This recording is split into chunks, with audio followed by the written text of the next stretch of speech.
Tu as raison de l'acclamer, tu as raison de le célébrer. Tu as raison de l'exalter parce qu'il est le grand roi. Il est le prince de paix, il est le ressuscité. Gloire à Jésus, gloire à Jésus. Alléluia. Nous pouvons nous lever pour honorer la parole du Seigneur. Nous sommes dans Psaume 65, le verset 11. Nous lisons Psaume 65, je lis le verset 11 au nom de Jésus. Tu couronnes l'année de tes biens et tes pas verse l'abondance. Parole du Seigneur. Amen. Nous pouvons nous asseoir et acclamer la parole du Seigneur. Acclamons plus fort. Là, vous m'avez acclamé. Est-ce que nous pouvons acclamer plus fort le Seigneur qui nous a accordé la vie? Gloire à Jésus. Je dis merci à Dieu pour sa grâce qu'il m'a accordée de pouvoir me tenir ici devant vous. Et je le bénis pour une année de plus qu'il m'a accordé, mon jumeau et moi. Que Dieu soit loué depuis le lundi. Nous avons totalisé 10e anniversaire. Que Dieu soit loué. Gloire à Jésus. Que Dieu soit loué. Je dis aussi merci à mon pasteur Daniel et à mon pasteur Yvonne pour cette marque de considération qui ne cesse d'accorder à ma personne.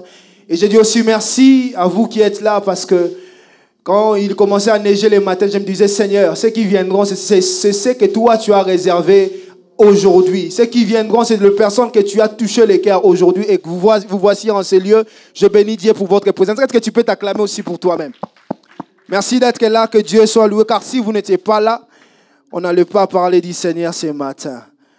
Comme nous le savons bien, le thème de l'année s'intitule « Tu couronnes l'année de tes biens ». Tu couronnes l'année de tes biens. Est-ce que tu peux le dire à ton voisin? Tu couronnes l'année de tes biens. D'abord, j'aimerais dire merci à notre pasteur pour cette révélation de l'année qu'il a réussi. Tu couronnes l'année de tes biens. Vous savez, ce n'est pas un mot composé, mais c'est un verset biblique qu'on nous donne.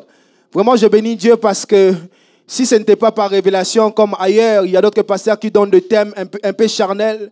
Tu verras un homme de Dieu donner le thème. Cette année, c'est l'année de remontada spirituelle. Et puis, colle là un verset biblique pour dire que non, Dieu se lèvera les derniers.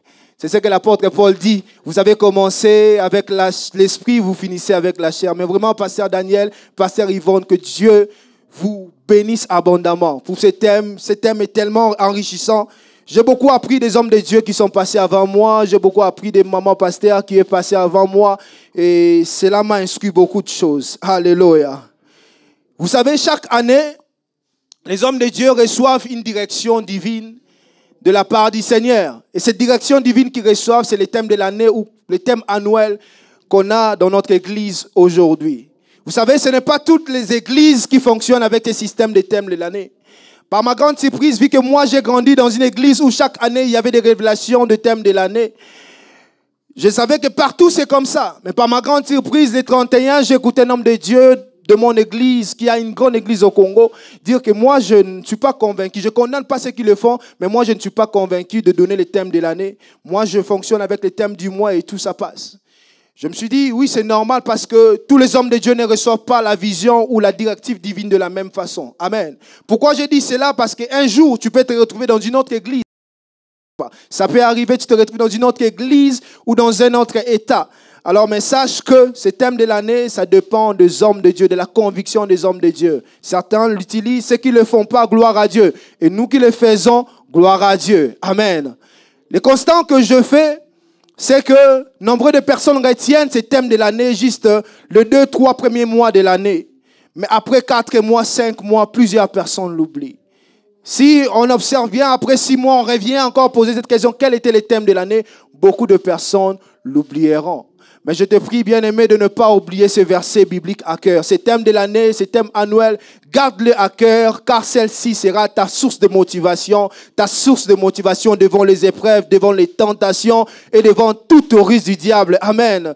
Gardons à cœur ces versets bibliques. D'ailleurs, ce n'est pas un thème, juste un mot composé, mais c'est un verset biblique qu'on nous a donné. Comme David pouvait dire, je garde ta loi dans mon cœur afin de ne point pécher contre toi. Nous aussi, enfants de Dieu, nous devons garder ces versets bibliques pour que cela nous accompagne jusqu'à la fin de l'année. Même si nous n'allons pas prêcher de ça de début jusqu'à la fin de l'année, mais gardons cela, ça va nous aider et nous édifier. Alléluia.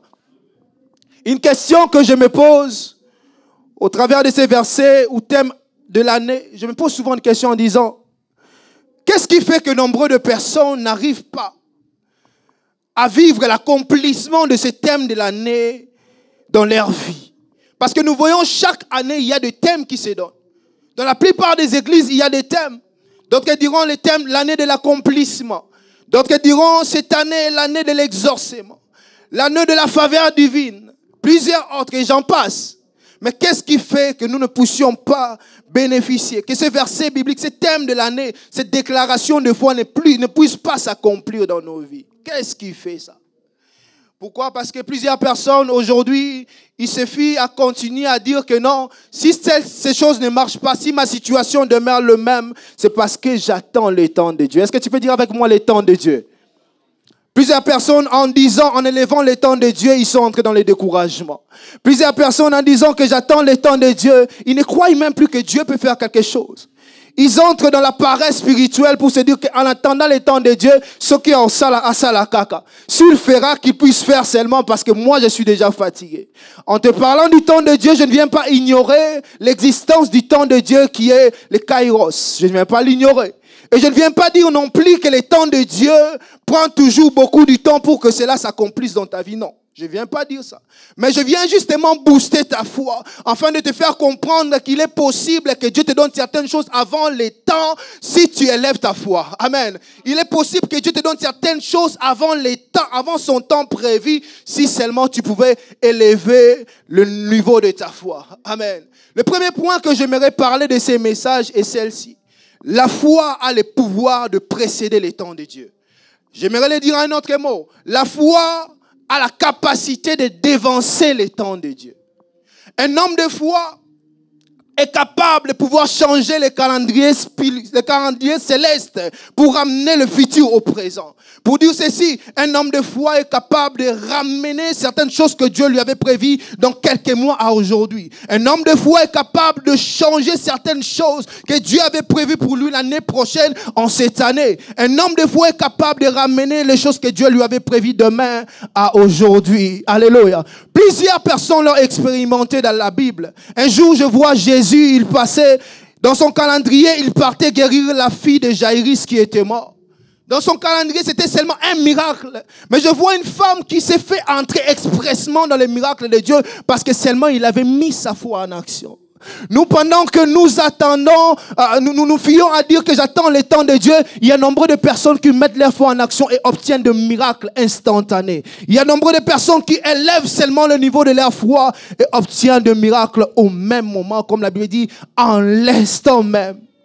Je vois même Marie le jour de la fête de Canaan.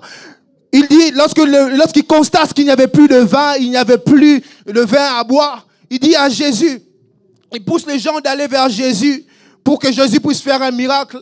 Jésus lui dit, mais femme, qu'y a-t-il entre moi? Mon heure n'est pas encore arrivée. Jésus lui dit, si vous suivez seulement ce qu'il dit là, il ne fera rien.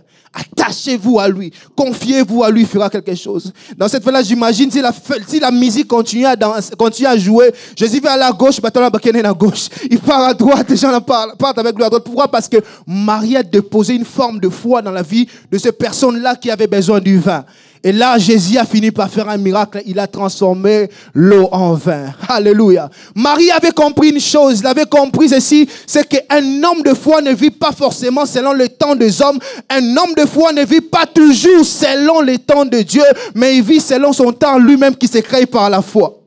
Alléluia. Il a compris cela, c'est pourquoi il a élevé son niveau de la foi et ils ont obtenu le miracle instantané. J'aimerais te dire, ce qui te mettra en possession de biens que Dieu a couronné cette année, c'est ta foi. Ce qui te mettra en possession, fera en sorte que tu puisses bénéficier de biens que Dieu a couronné cette année, c'est ta foi. Alléluia. Pendant que tu passes le temps à dire que non, j'attends le temps de Dieu, j'attends le temps de Dieu, plusieurs expérimentent le temps de Dieu le jour même. Plusieurs expérimentent le temps de Dieu à la minute. Alléluia. Voilà pourquoi quand tu viens à l'église, bien-aimé, c'est bien bon d'apporter l'offrande. C'est bien bon d'apporter la dîme, mais n'oublie pas d'apporter un cœur disposé, rempli de foi. N'oublie pas d'apporter un cœur rempli de foi. Pourquoi? Parce que comme dans un kit comme celui-ci, Dieu est capable de te toucher. Dans un kit comme celui-ci, Dieu est capable de faire de miracles. Dieu est capable de répondre à tes prières de 10 ans que tu as prié sans réponse. Amen. J'aimerais dire au langage de l'homme de Dieu, David, qu'il a dit dernièrement, quand tu viens à la présence de Dieu, toi-même crée ton atmosphère. N'attends pas que les claviers commencent à jouer pour commencer à élever ta foi, parler à Dieu. Moi, j'aime ces personnes, quand ils viennent dans l'église, quand ils remarquent qu'il y a un problème technique, lui-même, il commence à prier. Lui-même, c'est créer son atmosphère, commence à prier. Oui, n'attends pas que les instrumentistes t'amènent. Toi-même, commence à t'amener au ciel par la foi et tu vivras les miracles de Dieu. C'est pourquoi nous sommes souvent déçus. En disant que non, ce dimanche, je n'ai pas bien loué Dieu parce que les instrumentistes n'ont pas bien chanté. Et toi, qu'est-ce que tu as fait dans la présence de Dieu? Tu étais venu juste comme téléspectateur, voir qui a bien porté les habits qu'il y avait. Mais toi-même, tu ne t'es pas amené dans la présence de Dieu.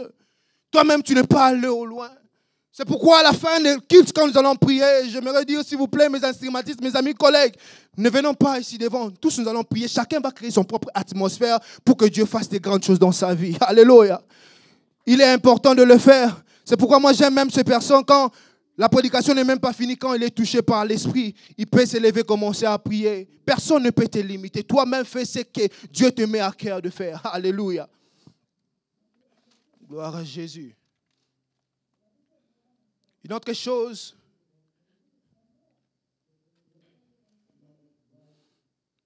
la deuxième vérité que j'aimerais vous dire, la première vérité c'était que nous attendons souvent les temps de Dieu. La deuxième vérité est celle-ci. Beaucoup de personnes parmi nous n'obéissent pas à la parole de Dieu. La désobéissance. La désobéissance de la parole de Dieu est l'une des choses qui retarde l'accomplissement de Dieu dans nos vies. Nous croyons certainement que cette année est l'année de couronnement divin. Mais est-ce que nous avons déjà abandonné les choses que Dieu nous a interdites? Est-ce que sommes-nous déjà débarrassés des choses que Dieu nous a interdites? Tu crois certainement que cette année est couronnée, mais as-tu déjà abandonné l'homme ou la femme d'autrui? Tu crois que cette année est couronnée, as-tu déjà pris la décision de pardonner les personnes qui t'ont fait du mal? Tu crois que cette année est couronnée, as-tu déjà pris la décision de reprendre tes moments d'intimité avec Dieu?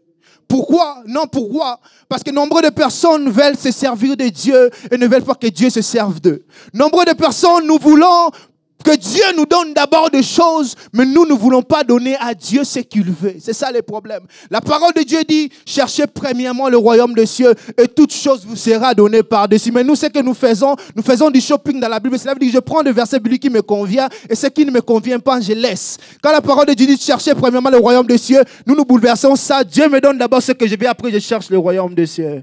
C'est encore ça le plus grand mal que nous avons dans nos églises actuelles. Alléluia. Quand nous étions au Congo, je voyais comment nombre de personnes disaient à maman, à notre maman pasteur, ils disaient, ah, maman pasteur, ça me l'a rappelé à bisot.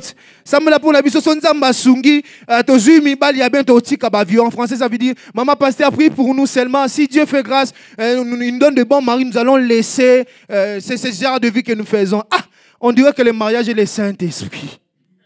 Bien-aimé, le mariage ne te changera pas. Le mariage ne te changera pas, ne te convertira pas. Mais c'est Jésus-Christ qui te changera. C'est Jésus-Christ qui te transformera. C'est Jésus-Christ qui t'affranchira. Si tu attends changer après le mariage, sache-le que tu deviendras le pire de ce que tu es aujourd'hui. Ce n'est pas une prophétie, mais c'est une vérité. N'attends pas de changer après le mariage, mais change aujourd'hui en croyant en Jésus-Christ qui a la vie, en croyant en Jésus-Christ qui transforme, en croyant en Jésus-Christ qui délivre. Alléluia. Amen, amen. Psaume 65, 11. David dit, tu couronnes l'année de tes biens. Nous connaissons bien l'auteur de Psaume, c'est David.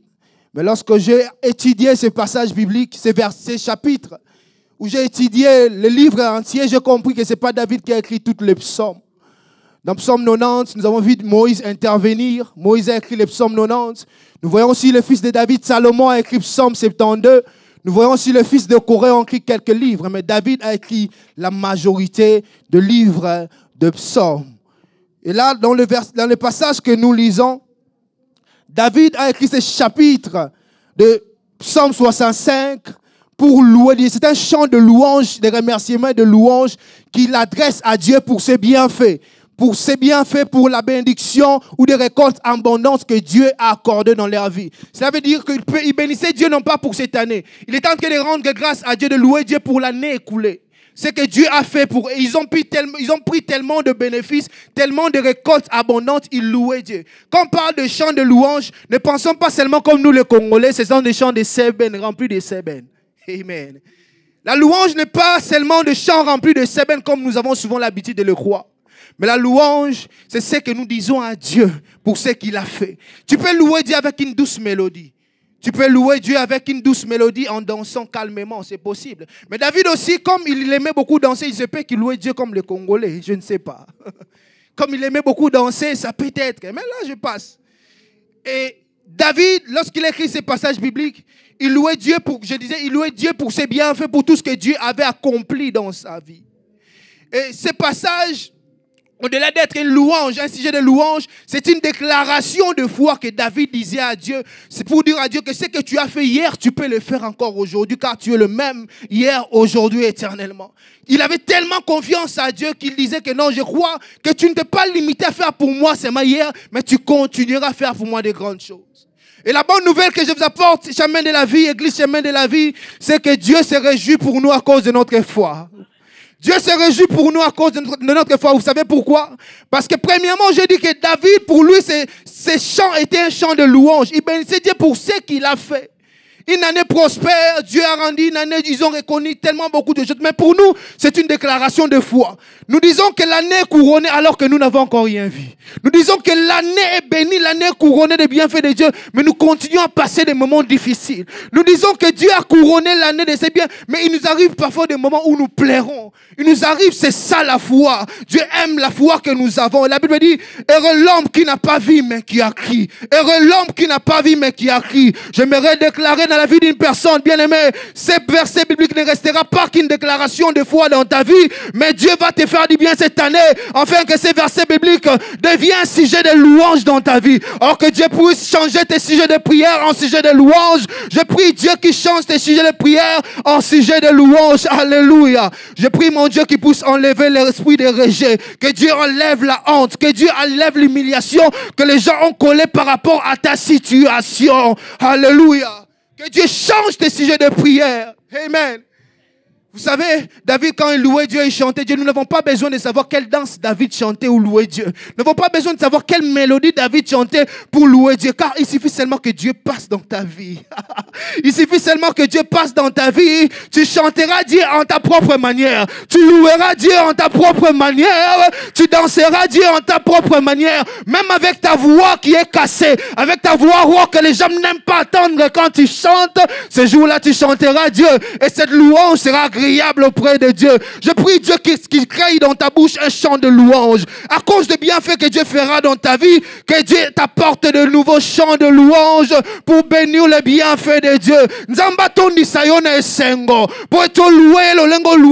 C'est comme Papa Alain pouvait dire que Dieu fasse de nous des louangeurs afin de bénir Dieu pour ses bienfaits en cette année. Alléluia. Je ne parle pas de l'année prochaine, mais je parle cette année. Je ne parle pas de la fin du mois, mais je parle de cette année. Que Dieu te fasse du bien. Alléluia. Que Dieu te fasse du bien parce que l'année est déjà couronnée de bienfaits de Dieu. C'est pourquoi, bien aimé, en cette année, tu n'es pas obligé de... Quand tu passes des épreuves difficiles, tu n'es pas obligé de parler de montrer ta position ou de parler de tes situations à tout le monde. Tu n'es pas obligé, vous savez pourquoi? Parce que quand tu dis à une personne avec foi, malgré que tu ne vas pas bien, tu dis ça va, je vais bien, tu lui dis ça va. C'est une foi que tu mets à cette parole que tu dis. Et même si ça ne va pas aujourd'hui, demain ça ira. Et même si ça ne marche pas aujourd'hui, demain ça marchera. Et même si tout ne semble pas avancer aujourd'hui, demain ça ira. Aujourd'hui, en cette année, tout le monde qui te posera la question sur ta situation, dis-leur toujours que ça va bien. Alléluia.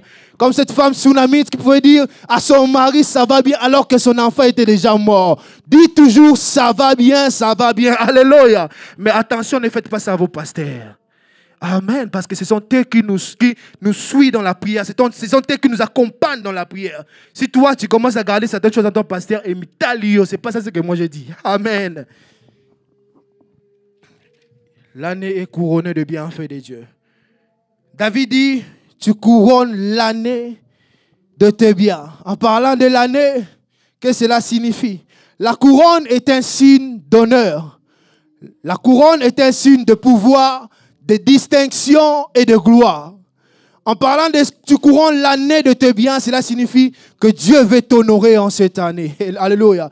Que Dieu veut te donner plus de pouvoir en cette année et que Dieu veut te distinguer cette année et Dieu veut te faire marcher dans sa gloire en cette année. Amen, amen. J'avais aimé la thèse que notre pasteur Daniel avait dit à la conclusion de son message du dimanche passé en disant que Dieu fait grâce à tout le monde, mais il partage sa gloire, il ne partage pas sa gloire avec tout le monde. Parce que sa gloire, c'est sa présence. Sa gloire représente sa présence. Il dit, tu couronnes l'année de tes biens. La couronne est un signe de gloire. La gloire est un signe de la présence de Dieu. Amen. Et la présence de Dieu rassure la sécurité et la protection de Dieu dans nos vies. Vous pouvez le reconnaître. Il a dit à Dieu, en tout cas, si tu ne vas pas avec nous, nous n'irons nulle part. Mais je lis ce passage biblique, j'ai dit que non. Dieu n'avait pas certainement dit qu'il n'ira pas totalement avec eux. Dieu a dit que moi, je n'irai pas avec vous, mais je vous enverrai mon ange qui marchera avec vous. Il a refusé pourquoi? Parce qu'il a dit que non.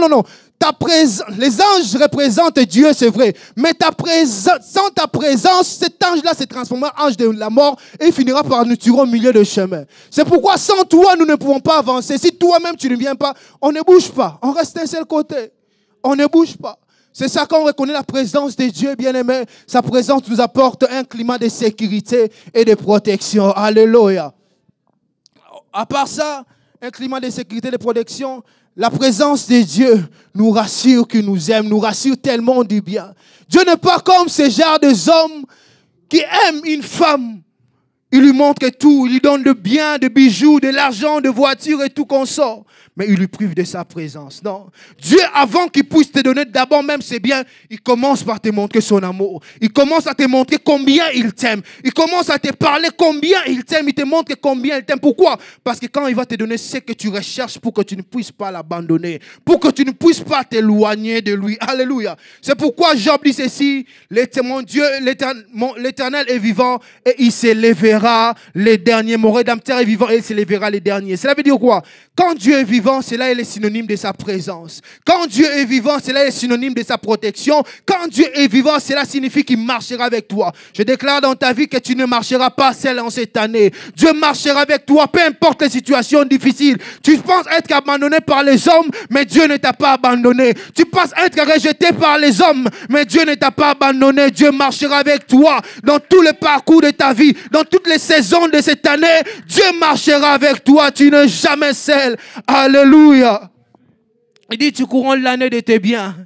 Qu'est-ce que signifie les biens? Les biens qu'il parle ici ne se réfèrent pas seulement à l'argent. Parce que nous avons souvent l'habitude de croire qu'on parle de biens, c'est seulement l'argent. Il ne parle pas seulement de récoltes qu'ils ont pu avoir, qu'ils ont pu amasser avec des provisions. Non, il ne parle pas forcément de ça, bien que cela est une partie de biens que Dieu aussi a fait dans leur vie. Le bien que Dieu parle ici, c'est la bénédiction de Dieu et le faveur de Dieu que Dieu a mis dans leur vie. Amen. Le bien que David parle en ce lieu, c'est tout ce qui est bon, tout ce qui est bénéfique et tout ce qui est agréable que Dieu a pu faire dans leur vie. Alléluia. C'est ça le bienfait de Dieu qu'il parle. Alors, qu'est-ce qui prouve que le bien que David parle n'est pas seulement le bien matériel? C'est parce que lorsque Jacob a demandé à Dieu, il a dit, papa, je ne te laisserai pas si tu me bénis. Il a lutté avec Dieu. Nous aurons cru que Dieu lui donnera de mallettes de l'argent. Nous aurons cru que Dieu lui donnera de sacs, de valises d'argent. Mais Dieu lui a transformé, a brisé sa hanche et a changé son nom spirituel. Pour dire ceci, la véritable bénédiction ne réside pas sur le bien matériel, mais cela réside sur la transformation spirituelle. La véritable bénédiction de Dieu ne réside pas sur le bien matériel, mais sur la transformation spirituelle. Pourquoi? Parce que si ta vie est transformée, ta vie devient un aéroport de la gloire de Dieu. Et tout ce que tu demanderas, Dieu te le donnera avec facilité. Tout ce que tu demanderas à Dieu, il te le donnera sans pourtant que tu puisses encore fournir beaucoup d'efforts. Alléluia. Comme cette année couronnée de bienfaits de Dieu, je prie Dieu qu'il puisse accorder la grâce à un célibataire qui se marie bien. Je prie Dieu qu'il te donne de beaux enfants, pas des enfants dans lesquels tu vas regretter pourquoi j'ai mis au monde. Que Dieu fait évoluer tes affaires, que Dieu pousse évoluer tes études, que tout ce que tu feras, que tu le fasses bien au nom de Jésus. Alléluia. Et troisième point, il dit tu couronnes l'année et verse de tes biens et verse tes pas verse l'abondance. Qu'est-ce que cela signifie? David veut simplement dire ceci. Là où Dieu passe, derrière lui, à chaque pas que Dieu fait devant lui, derrière lui, il laisse l'abondance. Ça veut simplement dire partout où Dieu passe, il laisse derrière lui une abondante bénédiction.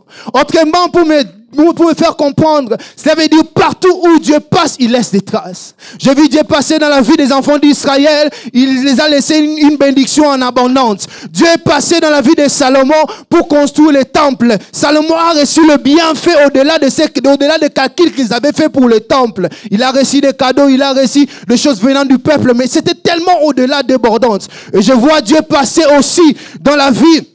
Je vois Dieu passer aussi dans la vie d'Anne. Il a changé sa vie et changé l'histoire de Job. Je prie Dieu que Dieu laisse des traces d'abondance dans ta vie, afin que lorsqu'il passera, même tes ennemis sachent que Dieu est passé par ici. Que Dieu laisse des traces d'abondance, de bénédiction dans ta vie, pour que même tes ennemis confessent que tu as Dieu. En cette année, tes ennemis confessent que tu as Dieu, que tu crois en Dieu et que tu sers le véritable Dieu. Oh, ta vie ne passera pas comme ça. La Bible dit ceci. La Bible dit ceci. Lorsque le cœur est rempli de l'abondance, c'est alors que la bouche parle. Que Dieu remplit ton cœur d'une joie extrême, d'une joie abondante qui fera en sorte que tu parleras, proclameras le bienfait de Dieu. Que Dieu te donne une joie comparable au match de football. Cela veut dire quand le but entre, que le papa oublie qu'il a même son enfant à côté, tous s'embrassent comme des amis. Que Dieu te donne une joie incontrôlable. Que Dieu étonne quelqu'un cette année. Dans tout ce que tu feras, Nzamba memayo musika, Nzamba kamusayo, hallelujah. Nzambaka Mouissayo. Amen, amen. Dans tout ce que tu feras, que Dieu t'amène loin. Et en parlant de bienfait de Dieu, de l'abondance de Dieu, je vis Anne prier et demander à Dieu un enfant. Il n'a pas demandé à Dieu une fille. Il n'a pas demandé à Dieu 2 enfants. Mais il dit, si tu me donnes un fils, je te le donnerai. Dieu lui a donné un fils. C'était Samuel. Et lorsque Dieu lui a donné un fils, il a remis ça, il a offert son enfant à l'église. Après ça, Dieu lui a donné encore 3 fils et 2 fils. Quelle abondance! Je prie Dieu qui puisse te donner au-delà de ce que tu lui as demandé cette année. Que Dieu puisse bouleverser tes calculs, afin que toi-même, tu puisses commencer à dire à Dieu, non, ça suffit, c'est trop. Que Dieu bouleverse tes calculs cette année, afin que tu reçoives des choses au-delà de ce que tu lui as demandé. Que Dieu te donne des choses en multiplication. Tu lui as demandé une chose qui les multiplie fois 1000, fois 400, je ne sais pas fois combien, que Dieu te le fasse en cette année. Alléluia. C'est comme une mère demandait à Dieu que Dieu le bénisse avec des enfants. Elle est en Afrique d'ici. Une maman pasteur. Lorsque ma femme m'a rencontré de ça, je suis étonné. J'ai dit, Dieu lui a béni avec des enfants. Et la prière qu'il a fait à Dieu, il a fait une offrande à Dieu en disant, papa, ne me donne plus les enfants, ça suffit. Parce que je risquerais de mettre au monde une tribu de Judas, ça suffit. Il a dit, donne à ceux qui n'en ont pas, donne à ceux qui n'en ont pas. Moi, ça suffit, stop. Vous voyez? Pourquoi? Nous ne croyons pas, nous disons, ah, mais comment est-ce que ça dépend de l'homme et la femme pour en coucher et tout? Nous ne croyons pas à cela. Mais vous savez, il y a certaines choses que Dieu peut te faire qui peuvent changer ta façon de voir les choses. Ta façon même de prier peut changer. Ta façon d'adresser des prières à Dieu peut changer. Si tu ne crois pas en cela, quand tu arriveras, tu atteindras ce niveau, tu croiras en cela. Alléluia. Que Dieu te fasse du bien en cette année. Amen, amen. La question que je me suis posée est ceci. Qu'est-ce qui a fait que Dieu puisse couronner l'année de David et ses peuples de ses biens? Qu'est-ce qu'il a fait réellement? Qu'est-ce que David a mérité pour que Dieu puisse couronner l'année? Qu'est-ce qu'il a mérité? Dans ce monde, pour mériter quelque chose, tu dois te battre. Tu dois l'obtenir par méritocratie, bien que l'homme est parfois injuste. Nous le savons. Mais c'est la règle de ce monde. La règle de toute chose, pour obtenir, tu dois te battre. Tu dois lutter pour l'avoir. Mais qu'est-ce que David a fait réellement pour obtenir ça?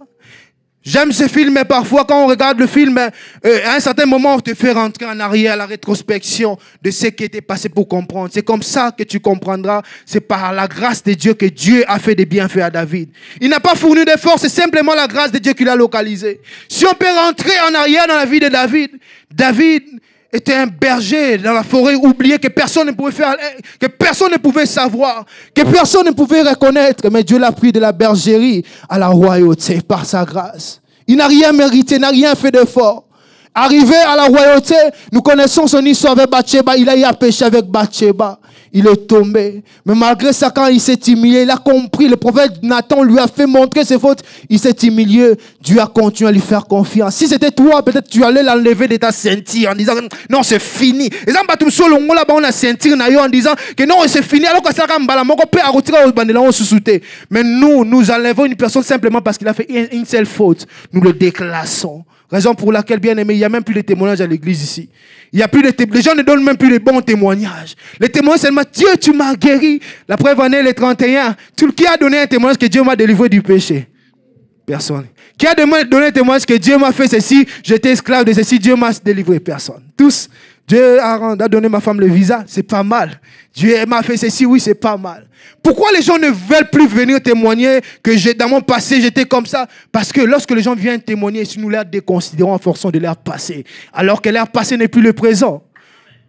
La Bible dit, vous êtes une nouvelle créature en Jésus. Mais nous leur appelons ce témoignage en disant que j'étais sorcier dans ma famille, j'ai tué 11 personnes. Il n'a même pas fini. Ça, c'est son passé. Il n'a même pas fini directement quelqu'un dans la foule. Hey, est-ce qu'à bon lui monter ma bien? Hey, est-ce que vraiment bon lui monter ma bien? Tout le monde commence à les critiquer. Mais une personne pareille, comment est-ce qu'il viendra donner un témoignage à l'église? Ah oui. C'est ça les problèmes. Si Dieu pouvait nous déconsidérer en fonction de nos passés, qui pouvait se tenir dans la présence de Dieu? Si Dieu pouvait nous déconsidérer en fonction de nos vies que nous avons commis là dans le passé, qui pouvait se tenir dans la présence de Dieu et parler à Dieu un mot d'amour? Qui? Personne. Mais c'est ce que nous faisons. Nous avons le passé, nous déconsidéré. C'est son passé. Comment? C'est son passé. Laisse ça dans le passé parce que la Bible dit il est devenu une nouvelle créature. Amen. Dieu ne se souvient pas de nos fautes. Dieu oublie nos fautes. Mais nous, les hommes, nous voulons toujours rappeler aux hommes. Oh, yo, salabo dans le passé, na yo. Et yangozo vive ma camo. Ah. Et c'est parce que tu vis ceci, c'est pourquoi tu vis tel problème dans ton présent. Non, c'est pas forcément. C'est pas forcément ça. Que Dieu nous change, que Dieu change notre conception de voir les choses. Amen. Si Dieu pouvait traiter David de cette façon, mais il n'allait pas couronner son année de ses biens, parce que ça s'est fait après et non avant. Il n'allait pas le faire.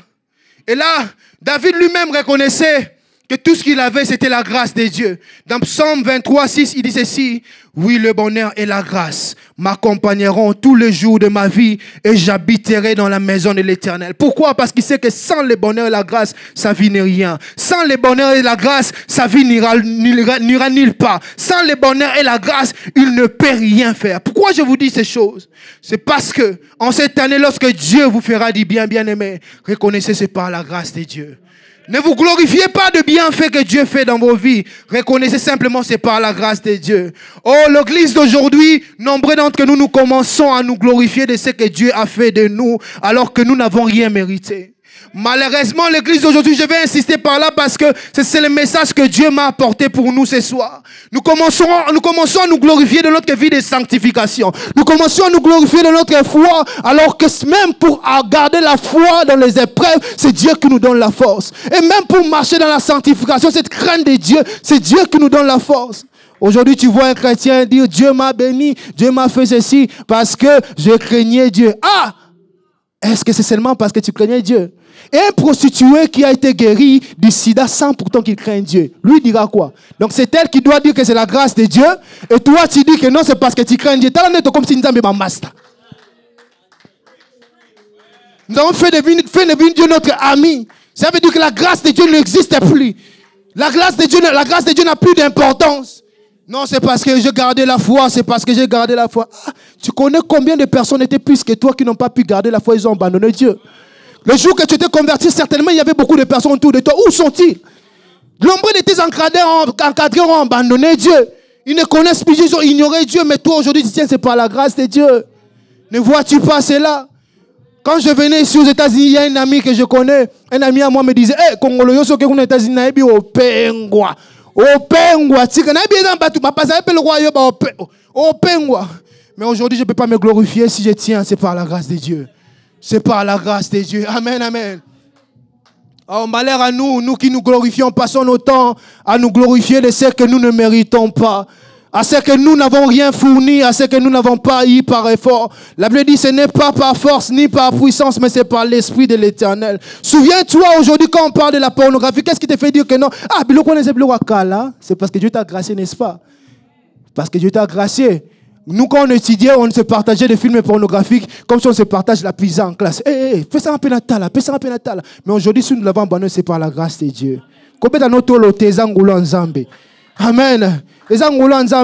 Pense à la vie d'alcool que tu avais. Tu ne pouvais pas dormir sans boire ne fût-ce que 2, 3 verres, 4 verres. D'autres même finissaient des casiers. Mais il y a des personnes aujourd'hui qui continuent à demeurer dans l'alcool. Ils ont bâti les records de ce que toi tu as fait hier. Aujourd'hui tu ne plus dans ça. Pense que c'est la grâce de Dieu. Ne te glorifie pas. Ne te glorifie pas. L'apôtre Paul, c'est à la fin de sa vie, quand il a vu qu'on voulait le tuer, dans quelques jours il va mourir, qu'il a déclaré, il dit ceci, que si j'ai pu tenir, c'est parce que j'ai gardé la foi. C'est par la foi. Si j'ai pu tenir, arriver à la fin, c'est parce que j'ai tenu la foi. Mais quand il vivait, quand il était comme nous tous là, il disait, je puis tout par celui qui me fortifie. Parce qu'il reconnaissait que tout ce qu'il faisait n'était pas de lui. Tout ce qu'il faisait, c'était seulement l'amour et la grâce de Dieu. Bien-aimé, l'amour et la grâce de Dieu précèdent nos efforts de sainteté. L'amour et la grâce de Dieu précèdent toujours nos efforts de sainteté. Alléluia. Ne te glorifie pas de ce que tu as, car cela ne t'appartient pas, appartient à Dieu.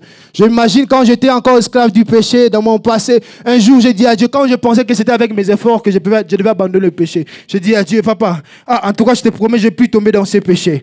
Si je tombe, tue-moi. C'est ce que j'avais dit à Dieu, parce que j'en avais marre de ces péchés. J'ai dit, si je tombe encore, tue-moi. Je te prouve que je ne vais plus tomber dans ces péchés. Pas même une semaine, pas même 5 jours, pas même 3 jours. Le lendemain, je suis encore tombé. En tombant, je me dis, mais là, je change de prière. Seigneur, je retire ce que j'avais dit. Pardonne-moi de ce que je fais. Pardonne-moi. C'est juste pour te faire voir, bien-aimé, les choses que tu as abandonnées il y a 5 ans, 10 ans, il y a beaucoup qui se retrouvent encore dans ça. C'est la grâce de Dieu qui te donne la force d'avancer. C'est la grâce de Dieu qui te donne la force de continuer à servir Dieu. C'est la grâce de Dieu. C'est la grâce de Dieu. Amen, amen. Vous savez, même l'apôtre Paul a dit, tout ce qui était pour moi comme un gain, je le regarde comme une perte pour Christ. Aujourd'hui, au moment quand on te parle de boîte de nuit, viens, on part à la boîte de nuit. On me dit, hey, ils ont coulé en ligne. Ça existe toujours jusqu'à aujourd'hui. C'est parce que Dieu t'a fait grâce, tu as abandonné ça. C'est parce que Dieu t'a fait grâce. Amen.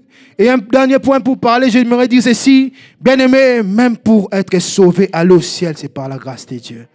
Nous serons sauvés par la grâce de Dieu. La Bible dit que à celui qui vaincra, on lui donnera une couronne de vie. Bien-aimé, la couronne de vie, c'est par grâce que nous allons le mériter.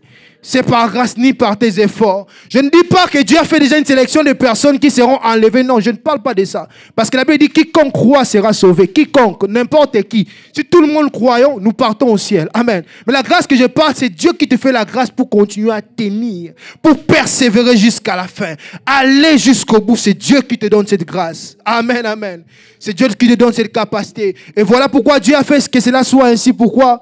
Pour que tous dans le ciel, nous puissions dire merci à Dieu. Que personne dans le ciel puisse se glorifier que non, c'est parce que moi je ne sortais pas avec l'homme d'autrui, c'est parce que moi je ne buvais pas les chichas, c'est pourquoi je suis au ciel. Non, Dieu te dira c'est par la grâce de Dieu. Amen. Que tout le monde puisse reconnaître que ce jour-là, nous tous, avec David, Moïse, nous tous, avec l'apôtre Paul, tous nous reconnaîtrons que c'est par la grâce de Dieu. Et tu diras merci à Dieu pour ce qu'il t'a fait, car si Dieu ne t'avait pas gracié, bien-aimé, si Dieu ne t'avait pas gracié aujourd'hui, tu ne seras pas chrétien. Si Dieu ne t'avais pas gracié, mais tu allais continuer à demeurer dans la vie, dans cette vie-là du passé que les gens commencent à te pointer du doigt. Si Dieu ne t'avait pas gracié, tu continueras à demeurer dans les choses que tu as vomi aujourd'hui. C'est par la grâce de Dieu. Ce jour-là, nous dirons merci à Jésus. Merci à Jésus pour tout ce qu'il a fait. Que Dieu vous bénisse. Nous pouvons nous lever pour prier. J'irai là-bas parmi les anges, près de Manuel, me consoler. En montant, tu peux créer ton propre atmosphère avant que le clavier puisse jouer. Tu peux commencer à t'élever, élever le niveau de ta foi. Avant que le clavier joue, commence à élever. Oh, un grand. Oui, moi j'irai là-bas. J'irai là-bas parmi les anges. Oh, près de Manuel. Près de Manuel, me consoler. Par sa montagne à la louange, dire à Jésus un grand merci.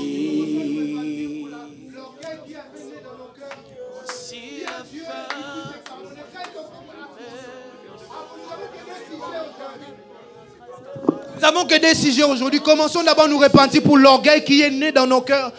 De toutes les fois que nous sommes glorifiés de bien que Dieu nous a fait. Commençons à nous humilier devant la présence de Dieu. Implorons sa grâce. Implorons sa grâce toutes les fois que nous avons péché devant Dieu. En nous glorifiant de ce que nous n'avons pas mérité. Commence à implorer la grâce de Dieu. Seigneur, pardonne-moi. Il y a plusieurs fois, je me suis glorifié des choses que je ne méritais pas. Il y a plusieurs fois, je me suis glorifié de ma sainteté, de ma vie de sanctification, alors que cela ne m'appartenait pas. Seigneur, pardonne-moi toutes les fois que je fais des choses qui ne t'ont pas plu. Aie pitié de moi, Jésus. Toutes les fois que je me suis glorifié de ma foi, toutes les fois que je me suis glorifié des choses qui ne t'ont pas rendu gloire. Seigneur, pardonne-moi, je ne suis pas digne. Je ne suis pas digne de toi, j'implore ta grâce, s'il te plaît. Pardonne-moi, Jésus. Aie pitié de moi, aie pitié de moi, Jésus. Aie pitié de moi, Jésus. S'il te plaît, que ta grâce se déborde sur ma vie. Que ta grâce soit sur ma vie. Oh, monte en prière. Commence à monter en prière. Commence à monter en prière. Maintenant, il est temps que Dieu puisse te faire du bien. Commence à lever ta voix. Dieu est là pour t'exaucer. Dieu est là pour t'exaucer. Crée ta propre atmosphère. Élève ta voix maintenant. Dieu t'a écouté, il t'a pardonné. Dis à Dieu, papa, en ce qui comme celui-ci, je peux obtenir l'exaucement.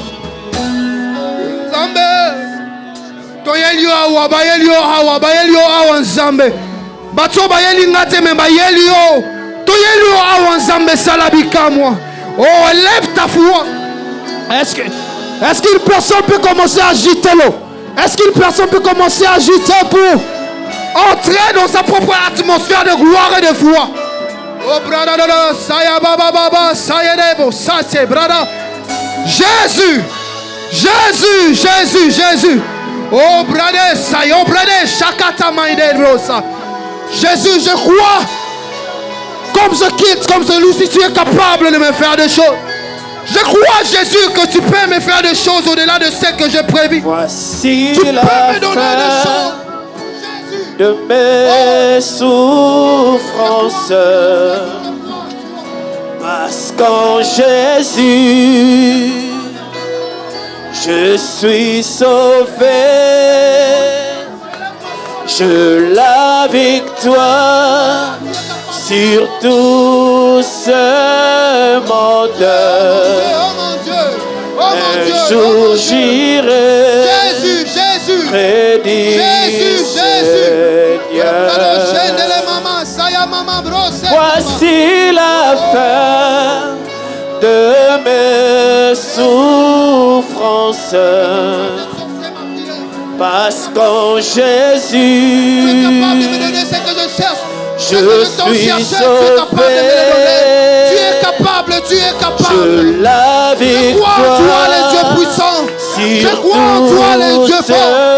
Je crois en toi que tu es capable de tout faire en ce qui t'aujourd'hui. Jésus, Jésus, Jésus. Près du Seigneur. J'irai là-bas parmi les anges, près de Manuel,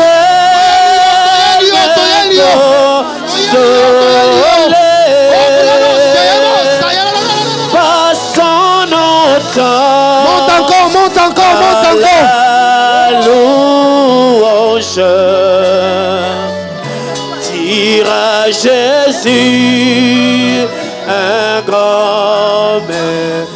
Oh, j'irai là-bas parmi les anges, près de Manuel,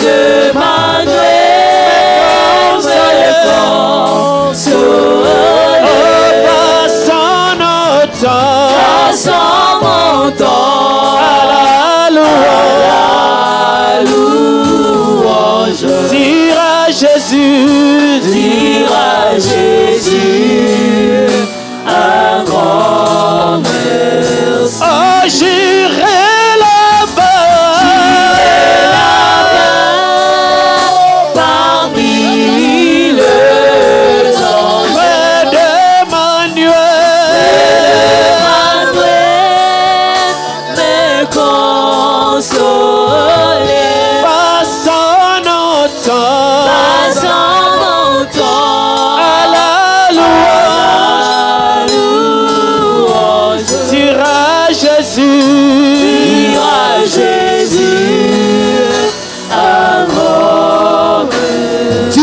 j'ai besoin de voir de miracles aujourd'hui. Dis à Dieu que papa, aujourd'hui j'apporte ma voix. Tu as dit, celui qui vient auprès de toi ne rentrera pas de la même façon qu'il est venu. Dis à Dieu, papa, je vais t'expérimenter aujourd'hui. Quel nombre qui a apporté sa voix commence à élever sa voix et dire à Dieu, papa, même si ce n'était pas prévu, même si...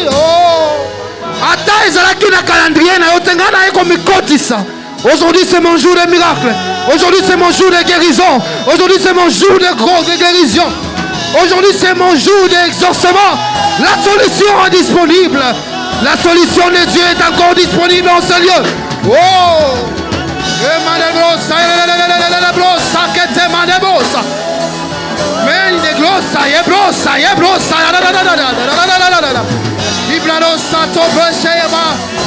Jésus, Jésus. Mon sous-soutien. Mon sous-soutien, mon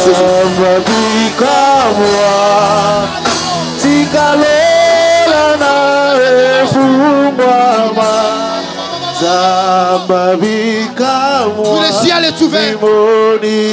Dis-le encore.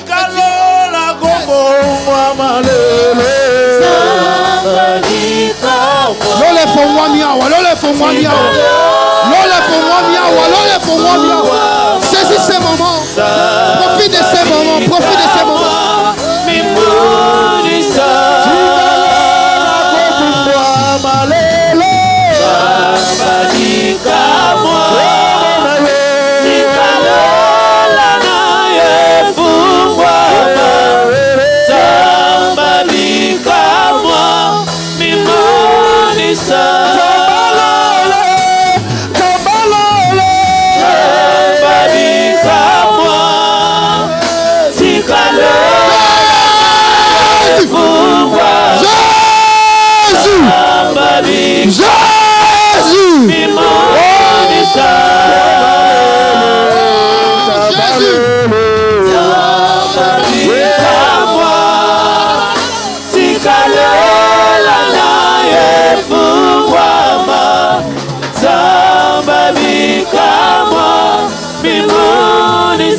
Quand le ciel est ouvert, Dieu apporte la consolation.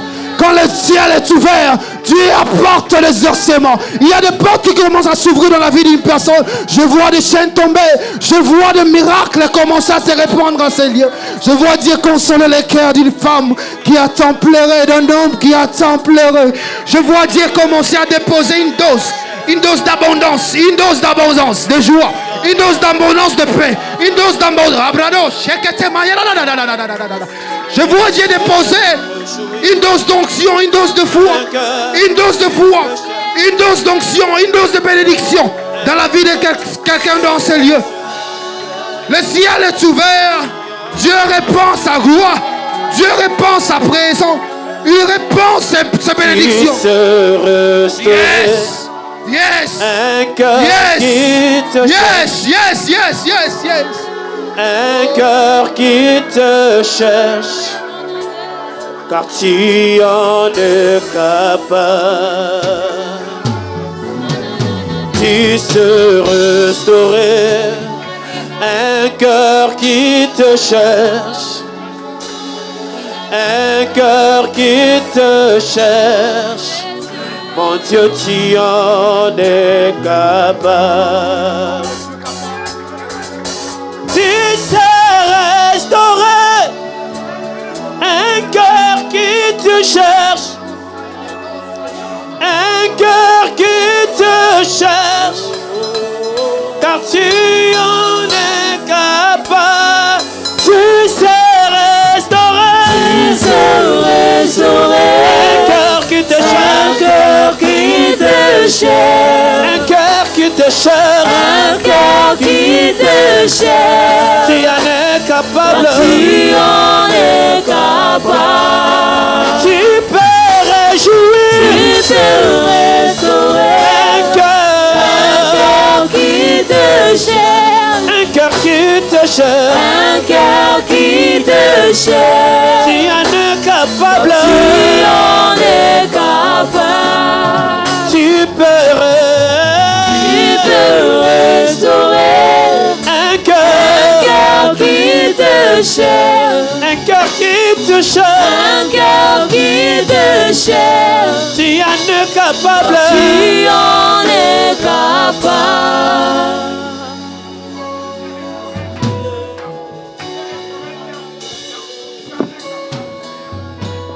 Robo Shataraya Kaeba. Jésus, Jésus, Jésus. Jésus, Jésus. Jésus, Jésus. Sois sensible ce matin. Ce dimanche n'est pas un dimanche comme tous les autres.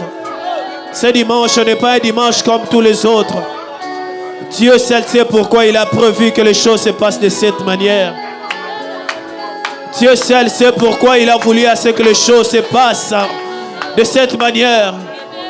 Si Dieu t'ouvrait les yeux et que tu voyais comment le Saint-Esprit est en train d'agir en ce moment. Shataraya Kayeba. Robo Shetaraya Kayaba. Shetaraya Kayaba. Shetaraya Kayaba Baba Baba. Robo Shetaraya Kayaba. Jésus, Jésus.